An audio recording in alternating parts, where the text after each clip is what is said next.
Bonjour, je m'appelle Émile Béré. Je suis responsable du service de microscopie électronique sur la plateforme d'imagerie de l'Université de Poitiers, Imagerie. Et depuis bientôt 3 ans, je suis référent en formation du RIM, du réseau d'imagerie par microscopie électronique. Je tenais à rappeler que les objectifs de notre métier noble de microscopiste, notamment en biologie, est d'imager des structures, de colocaliser des protéines ou certaines molécules, et ce, pour la recherche, l'industrie et le diagnostic médical. Aujourd'hui, je vous présente le webinaire numéro 1 qui a pour titre « De la microscopie photonique à la microscopie électronique. Définition, limites et contraintes ». Dans ma présentation, j'aborderai d'une façon générale et vulgarisée la définition du terme de résolution. Comment améliorer la résolution? Les limites des microscopies photoniques et électroniques. Les contraintes sur l'échantillon biologique et la préparation des échantillons à microscopie électronique classique, c'est-à-dire dans un environnement en vide poussé et à température normale. Notion de résolution. En général, l'image d'un point à travers un système optique est une tâche de diffraction. Supposons maintenant que nous ayons deux points et rapprochons-les suffisamment. À un moment donné, notre œil ne verra qu'une seule image pour les deux points. En réalité, il existe bel et bien une distance infinitésimale grand R entre ces deux images qu'on va appeler limite de résolution. En microscopie photonique, on calcule cette résolution en fonction des paramètres physiques d'observation. Donc, nous avons bien la résolution qui est égale à 0,61 lambda sur n sinus mu. R est bien la résolution, c'est-à-dire la capacité à séparer des détails très voisins. N étant l'indice du milieu d'observation, le mu étant le demi-angle à l'objectif, donc le n sinus mu, donc s'appelle l'ouverture numérique. L'ouverture numérique, à savoir, est égale à 1 à microscopie électronique. Le 0,61, c'est un coefficient lié à la diffraction. Le lambda, donc c'est la longueur d'onde du rayonnement. Dans le visible, on va de 400 à 800 nanomètres. À savoir aussi qu'en microscopie électronique, la longueur d'onde est fonction de la tension d'accélération. Vous comprenez bien que les valeurs de R seront en fonction des systèmes optiques, c'est-à-dire en commençant par l'œil, le microscope photonique et le microscope électronique. Pour illustrer tout ça, supposons une préparation histologique, de coupe histologique. Notre œil ne peut voir que la coupe. Impossible de voir les cellules. Donc, l'œil a une limite de résolution qui est atteinte à 0,1 mm. Pour voir les cellules et certains organismes, les noyaux, on va utiliser la microscopie photonique qui, à son tour, va atteindre sa limite de résolution qui est de 0,2 micromètres, car impossible d'observer l'intérieur des organismes et certaines structures fines de la cellule, comme des réticulums endoplasmiques, l'appareil Golgi, les centrioles, etc. Il est donc important d'utiliser les électrons qui, grâce à leur longueur d'onde petite, vont nous permettre d'observer ces structures fines, d'où le terme de microscopie électronique. Et un microscope électronique, alors, peut atteindre sa résolution à moins de 0,2 nanomètres, permettant ainsi d'observer toute l'ultrastructure cellulaire ou des matériaux.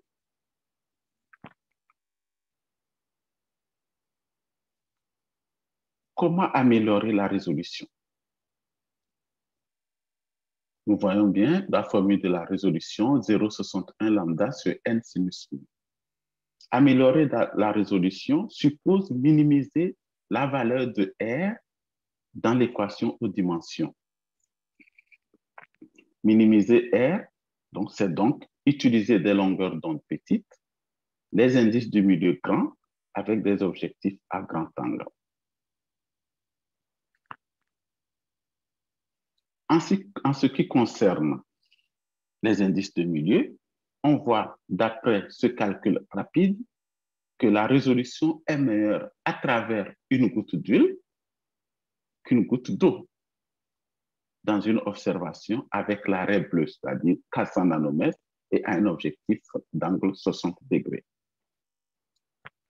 Une façon d'améliorer la résolution est de travailler avec des objectifs de grand angle, donc à forte ouverture numérique.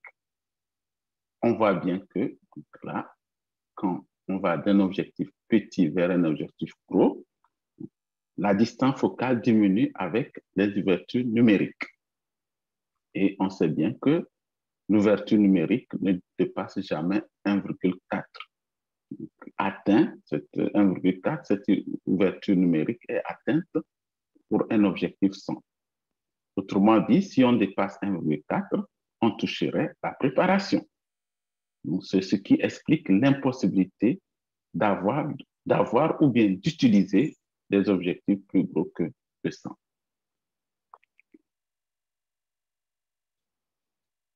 L'amélioration de la résolution est très sensible en travaillant à des longueurs d'onde petites. D'après le tableau suivant, dans le visible, par exemple, c'est l'arrêt bleu de longueur d'onde 400 nanomètres qui nous donne la meilleure résolution. En microscopie électronique, l'ouverture numérique étant égale à 1 et lambda dépendant de ce qu'on appelle dépendant de la tension d'accélération, qui au fait est une énergie d'accélération des électrons que j'appelle V, on peut, d'après la formule de Ludo-Broglie, on peut calculer la longueur d'onde, par exemple, à 54 électronvolts. Et à 54 électronvolts, on a une longueur d'onde du millième de nanomètre. Et donc, ce qui nous donne une résolution de 0,15 nanomètres. D'une façon pratique, pourquoi aller vers la microscopie électronique? On va vers la microscopie électronique pour 3 raisons. La première raison, c'est la résolution.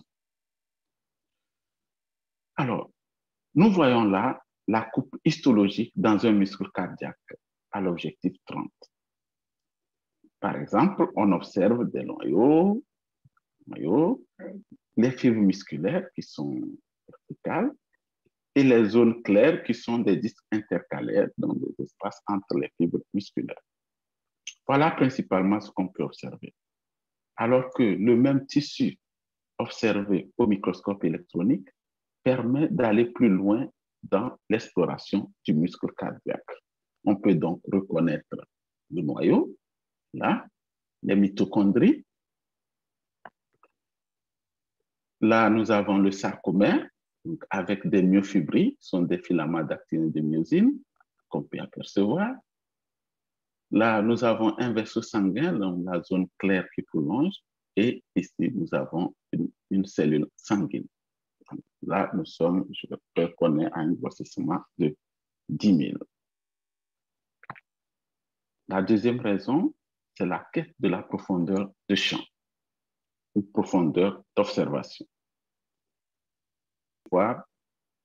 La faible profondeur de champ ne permet pas de voir le relief en microscopie photonique. Comme sur ce cheveu, où le milieu est net, plus ou moins, et les bords sont flous. Le même cheveu observé au microscope électronique à balayage est net d'une façon uniforme. Et grâce à la résolution, on peut découvrir les plaques de kératine en relief. L'image à droite a été faite au microscope électronique juste pour avoir un relief dû à la profondeur de champ. Il s'agit d'une épine sur la feuille d'Arabidophis. Vu cette échelle, on aurait pu utiliser un microscope photonique. Mais bon, comme on a besoin d'une profondeur de champ, on a besoin du relief, on va faire le microscope électronique. La troisième raison qui fait qu'on va vers la microscopie électronique relève de l'ordre du fonctionnel avec la colocalisation moléculaire, tout en observant toutes les structures avoisinantes. Alors, l'image que nous voyons est obtenue en fluorescence. Ce sont des cellules en culture. On ne voit que les membranes marquées par un fluorochrome, car en fluorescence, on ne voit que ce qu'on marque. En microscopie électronique, à la place du fluorochrome, on peut utiliser des bidons nanométriques pour marquer des molécules. Et ce qui est très intéressant, on voit le marquage, on voit la structure marquée et toutes les autres structures non marquées. C'est le cas sur cette image de droite, avec le marquage d'une protéine mitochondriale. Cet aspect ouvre les portes de ce qu'on appelle la microscopie corrélative, qui permet donc de superposer un marquage fluo avec un marquage immunobond en microscopie électronique sur la même coupe ou la même cellule, pour des raisons de précision ou de colocalisation. Le principe de la microscopie électronique. Maintenant que nous savons pourquoi aller vers la microscopie électronique pour l'exploration cellulaire, quels sont les principes de cette microscopie? Alors, le principe de la microscopie électronique est basé sur l'interaction des électrons et de la matière. Autrement, on va accélérer les électrons qui vont arriver sur un échantillon. À partir de l'interaction, donc, disons, on va se résumer à deux phénomènes. Il y a des électrons qui traversent sous forme d'électrons transmis, d'où le terme de microscopie électronique en transmission, et des électrons qui sont réfléchis au point d'interaction, d'où la microscopie électronique que je qualifierais de réflexion en réflexion, qu'on appellera la microscopie électronique à balayage. Voyons de près ce qui se passe en mode réflexion, en balayage. Deux types de faisceaux émergent, à savoir les électrons secondaires, donc qui sont réfléchis avec un angle beaucoup plus grand, donc, par rapport à l'incidence, qui pénètrent à peine à 50 angstroms dans l'échantillon. Ils permettent d'avoir une image de la surface de l'échantillon en relief, comme vous le voyez, par exemple, pour ces cellules sanguines en microscopie électronique à balayage. Ensuite, nous avons des électrons rétrodiffusés. C'est des électrons qui sont réfléchis sous de petits angles par rapport à l'incidence. Ils repartent presque dans la direction des électrons incidents, d'où le terme de rétrodiffusé. Alors, ces électrons pénètrent sous certaines conditions jusqu'à 300 nanomètres dans la matière. Ils peuvent alors nous apporter l'imagerie des différentes couches cellulaires en fonction de leur profondeur de pénétration, qui au fait dépend, donc cette profondeur de la pénétration dépend de la puissance d'accélération des électrons et de la nature de l'échantillon. On obtient alors une image, voilà, une image de l'intérieur de la cellule en mode réflexion. Donc, on a un histogramme qui peut être inversé, une image négative. Cette technique appelée bloc-fesse permet d'imager des échantillons avec la possibilité, comme vous le voyez, de réaliser des coupes ou des usinages séquentiels pour une reconstruction 3D.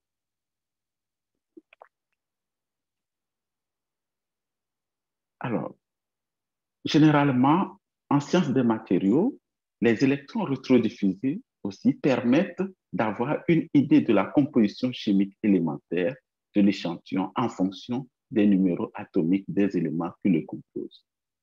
Plus clairs seront les éléments chimiques de numéros atomiques élevés.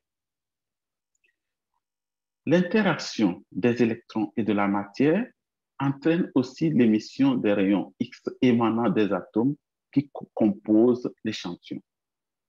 Concrètement, avec une sonde à dispersion d'énergie, on pourra alors avoir la composition chimique élémentaire quantitative de l'échantillon, comme le montre alors cette cartographie où on a deux éléments représentés par des couleurs différentes.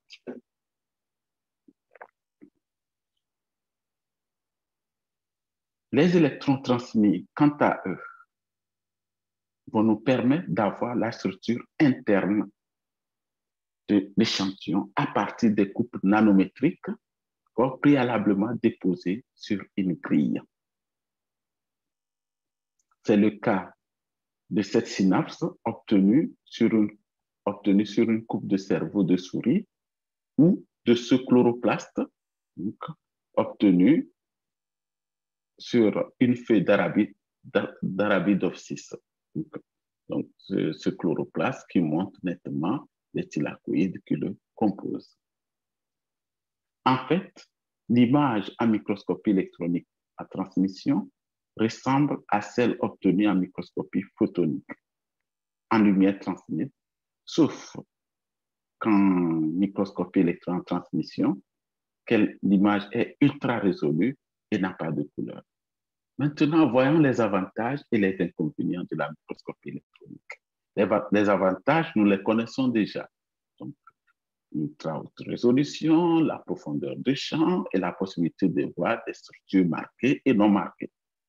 Les inconvénients sont l'encombrement, donc que ce soit en hauteur, comme en surface au sol, ou bien en poids au sol. Souvent, en poids un peu plus d'une tonne. On a aussi le coût. Souvent, il y a des microscopes aussi, donc, qui peuvent dépasser 10 millions d'euros.